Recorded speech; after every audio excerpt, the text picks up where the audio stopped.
এইটাই তো আমার প্রশ্ন রে ফুলকি। আরে এই ফুলকি, আচ্ছা তুই বলতো, আমাকে সত্যি করে বলতো যে তোর মনটা ভেতর থেকে গাইছে না? গাইছে না? না তুই দেখ, নইলে ওই প্রতিমা রায়চৌধুরী কোথাকার কে বল, আমাদের সাতকুলে তো কেউ নয়। হ্যাঁ, সে হঠাৎ করে তার এরকম দরদ আমাদের বাড়ির জন্য কেন উঠবে বল দেখি, তুই বল। ছিলে তো বাবা নার্সটাকে নিয়ে, কেন ওই মিসেস রায়চৌধুরীকে নিয়ে পড়লে বলো তো আবার? বুঝলুম। কবে 7 মণ তেল পুড়বে তবে রাধা নাচবে, কবে তার ছেলের সঙ্গে তোর বিয়ে হবে, আদৌ হবে কিনা? হ্যাঁ কি বললে? আমি বলছিলাম ফুলকি রে, আমার সোনা ফুলকি, বুদ্ধি কাটানোটা ছেড়ে দিস নি কিন্তু, বুদ্ধি কাটানোটা ছাড়িস নি ফুলকি। তুই বুঝতে পারছিস না ফুলকি, প্রতিমা রায়চৌধুরী, ওই রায়চৌধুরী বাড়ির গিন্নি, সে হঠাৎ মেজ বউয়ের সেবা করার জন্য দিনে রাত্রে নার্স পাঠিয়ে দিলে মেজ বউয়ের জন্য এত কিছু আচ্ছা ফুলকি, তোর মনে হয় না যে ওই নার্সটাকে পাঠিয়ে মিসেস রায়চৌধুরী আমাদের এই বাড়ির সম্পর্কে কোনো খোঁজ খবর নিতে চাইছেন না? তো চর লাগ তোর কি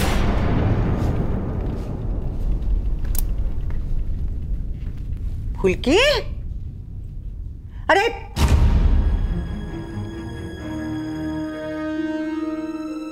পালিয়ে গেল। পালাবি না? পালাবি তো, এখন তো বুঝতে পারবি না, পরে বুঝবি। গরিবের কথা কেমন সত্যি হয়, দাসীর কথা বাসি হলে কেমন সত্যি হয়, তখন বুঝবি।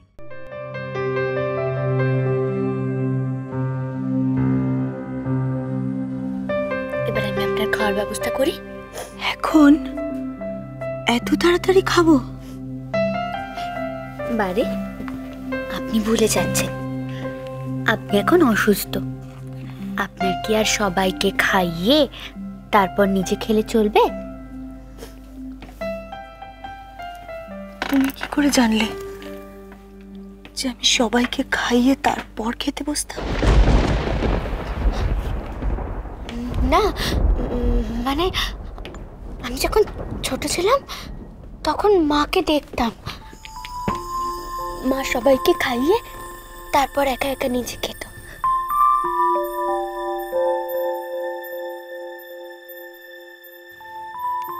আর এইভাবেই তো আপনারা অসুস্থ হয়ে পড়েন।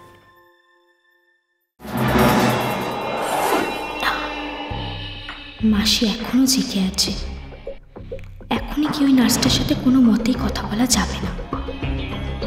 আমি বরং পরে সময় সুযোগ বুঝে ওর সাথে ভাব জমাবো। ওই রায়চৌধুরীদের হাড়ির খবর আমি জোগাড় করবই।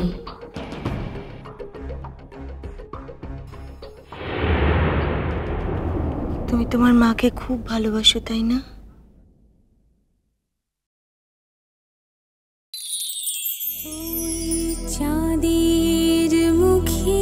একদম মায়ের মতো করে যত্ন করছো আমাকে।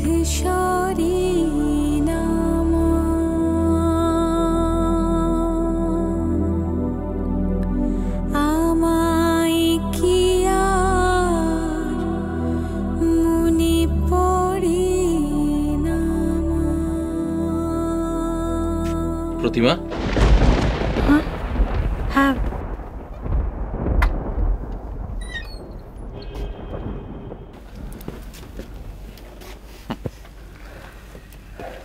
কি কেমন লাগছে এখন? ভালো, বেশ ভালো। যাক, আর ও তো আমার কোনো অসুবিধাই হতে দিচ্ছে না। তো তুমি তো অনেকক্ষণ এসেছো, খাওয়া দাওয়া কিছু হয়েছে? হ্যাঁ তাই তো, তুমি তো কিছু খাওনি। দেখেছো, আমারই ভুল। তখন থেকে ও আমার এত যত্ন করে যাচ্ছে আর আমি একদম ভুলে গেছি। যাও না, কিছু খেয়ে এসো। না মা,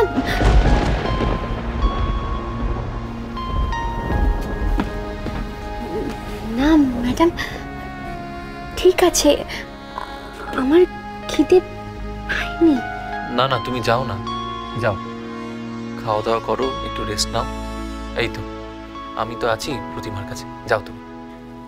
ঠিক আছে, আমি নয় ম্যাডামকে খাইয়ে তারপরে খাবো।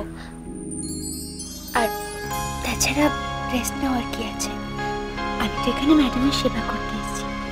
ম্যাডাম সুস্থ হয়ে উঠলে, ভালো হয়ে উঠলে আমিও ভালো থাকবো।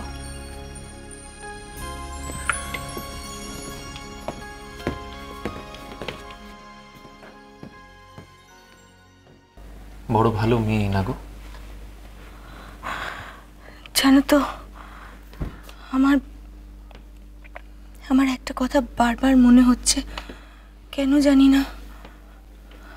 এই মেয়েটাকে না আমি চিনি, কোথাও দেখেছি। কি বলছো প্রতিমা? বিশ্বাস করো, আমি আমি মিথ্যে কথা বলছি না, সত্যি বলছি। ওর শুধু মুখটা নয়, ওর ছোঁয়াগুলো না আমার খুব চেনা। আচ্ছা তো কোথাও দেখেছি ওকে।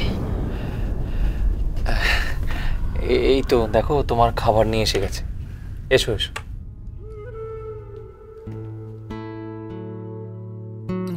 নাও, এবারে খেয়ে নাও খাবারটা।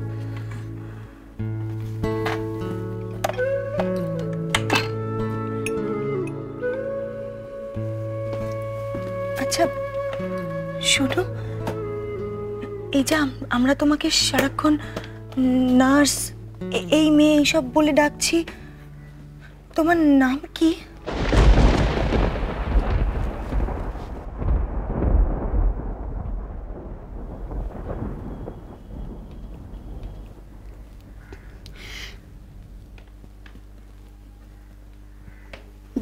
যে পরিচয় এ বাড়িতে এসেছি,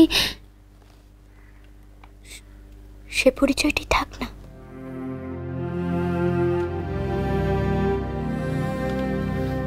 যাই হোক, তুমি এখন খাওয়া দাওয়া করো, আর এসব উল্টো পাল্টা চিন্তা ভাবনা করো না, শরীরটা আবার খারাপ হবে। খাইয়ে দাও তো।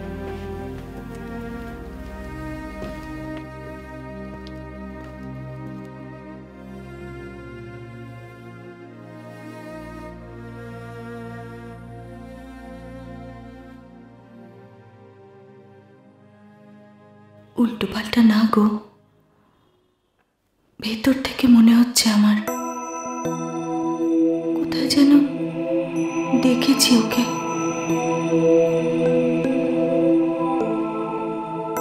ও যেন আমার খুব কাছের। হা করুন, হা করুন, নিন।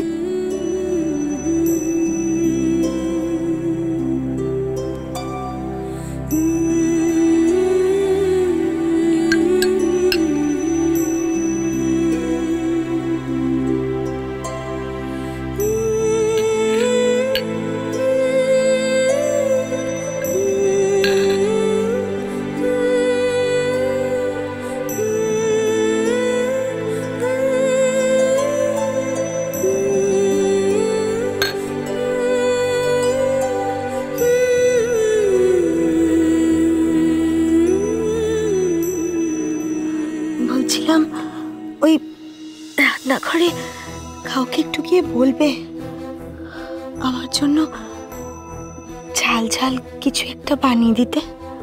অন্য কাউকে কেন বলবো মা? আজ তোমার মেয়ে নিজে হাতে তোমায় কিছু বানিয়ে দেওয়ার সুযোগ পেয়েছে। আমি ময়দা মেখে রেখে গেলাম, তুমি তাই দিয়ে মা, আজকে আমার একাদশী গো, একাদশীর দিন আমার সব কিছু দিল কেন? তোমায় ছাড়া ঘুম আসে না মা।